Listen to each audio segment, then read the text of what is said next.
మళ్ళీ దొండకాయలు వచ్చేసాయండి. మళ్ళీ దొండకాయలు, వర్షంలో దొండకాయలు. ఎందుకంటే రోజు కోద్దాం అనుకుంటున్నాం, వర్షం తగ్గట్లేదు. సో ఇవి పండిపోయి ఉంటాయి మ్యాక్సిమం. పండిపోయినా సరే దీనికి ఏదో ఒకటి చేయాలి, అదే కాన్సెప్ట్ ఈరోజు.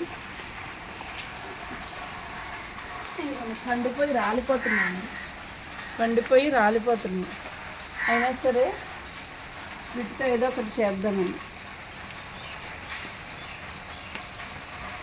ఈ వర్షానికి రాలేక కొయ్యట్లేదండి. ఇది చూడండి, ఇది చూడండి. రోజు అనుకుంటున్నాం దీన్ని కోద్దామని, చాలా పెద్దలు ఉన్నాయి.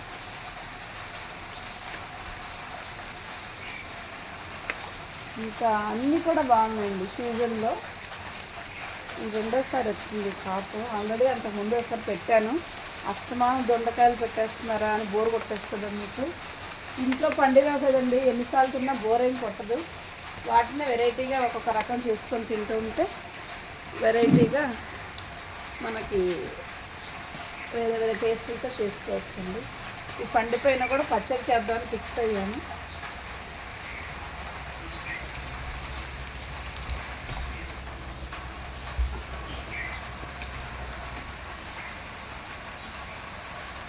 చూడండి అసలు ఎంత బాగున్నాయో. ఇలా లేత వీటి ఇలా కోసుకుని ఇలా తినేస్తానండి రోజు. అయ్యో ఇందులో బట్టలు ఇందులో పడిపోయింది. ఈ లేతగా ఉన్నవైతే కీరలా ఉంటాయండి. రోజు నేను ఇటు వచ్చినప్పుడు ఈవినింగ్ ఖచ్చితంగా లేతవైతే మాత్రం కోసుకుంటాను.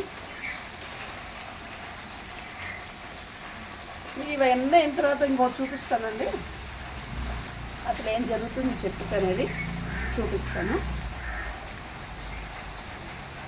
ఇది చిన్నగా ఉన్న కోసేస్తున్నాను, ఎందుకంటే మళ్ళీ వీటికి పెడితే 4-5 కోసం పెడితే ఇవి ముదిరిపోయినాయి. సో కొన్ని కోసేస్తాను.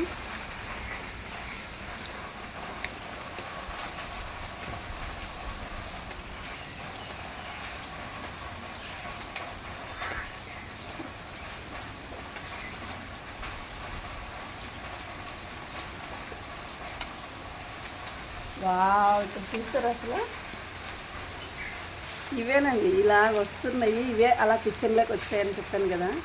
కిచెన్లో రాలిపోయి పడిపోతున్నాయి, పండిపోయినాయి. ఎత్తుకోండి ఇక్కడ ఇంకా ఎలా దాక్కుని ఉంటాయండి. ఇవంటే కనపడకుండా కోస్తే ఎన్ని వచ్చాయి చూసారు. కనపడకుండా ఉంటాయి కానీ కోస్తే మాత్రం 1 కేజీ దగ్గర వచ్చేసాయి చక్కగా. ఇంకా ఉంటాయండి. వర్షానికి మరి తడిచిపోతున్నాను. ఇదిగోండి ఇక్కడ ఇంకోటి ఉంది, ఇలా కనపడట్లేదు. ఇదిగోండి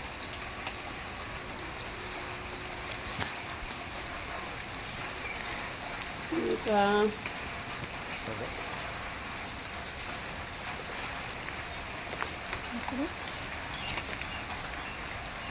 ఓకే, ఇక్కడ ఉన్న కూడా కనపడట్లేదు.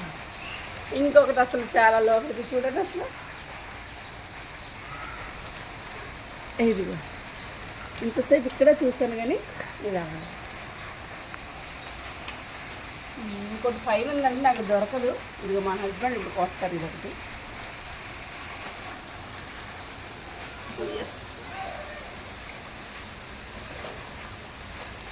అక్కడ కూడా ఒకటి ఉందండి. అది కిచెన్లోకి వెళ్ళిపోతుంది కానీ అది కోసేసుకున్నాం ఈరోజు.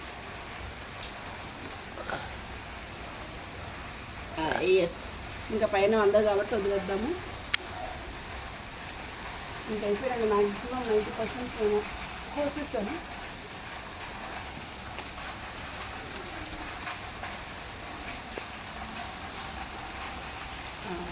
మీకు ఇప్పుడు అన్నిటికంటే ఒకటి చూపిస్తాను అన్నాను ఏం తర్వాత. ఇక్కడ గొంగళ పురుగు ఉందండి. ఇదిగోండి ఆ గొంగళ పురుగు ఈ చెట్టుకి వస్తుంది. ఇంక ఇప్పుడు ఇది అయిపోతుంది. ఇది ఇక్కడ ఆ గొంగళ పురుగు అనేది ఇంకా ఈ అంత ఆకులన్నీ తినేస్తుందండి. ఇప్పుడు ఇది అయిన తర్వాత మళ్ళీ కట్ చేస్తే మళ్ళీ ఇంకొకసారి వస్తుంది, ఇంకొక కాపు వస్తుంది. సో ఈరోజు ఈ వర్షంలో దొండకాయలు కోయడం ఆల్రెడీ సమ్మర్లో కోసానండి. వింటర్లో అయిపోయింది. సీజన్ అలా వస్తూనే ఉంటుంది. దొండపాదు వచ్చి ఉందంటే మాత్రం ఎప్పుడు మన ఇంట్లో ఒక 4 కూరగాయలు ఉన్నట్టే ఏదో ఒకటి చేసేసుకోవచ్చు. ఇదండి దొండకాయల హిస్టరీ అయిపోయింది వర్షంలో. ఇంకా మళ్ళీ ఇవన్నీ అయిపోయిన తర్వాత ఎప్పుడు వస్తాయో తెలియదండి. పండిపోతున్నాయి కాబట్టి కోసాను. ఇందులో ఈ పెద్ద పెద్దవి కూడా పండిపోయే ఉంటాయి. సో వీటితో ఏం చేస్తానో మరి మన వంటల్లో చూద్దాం. Okay friends, bye. Thank you for watching.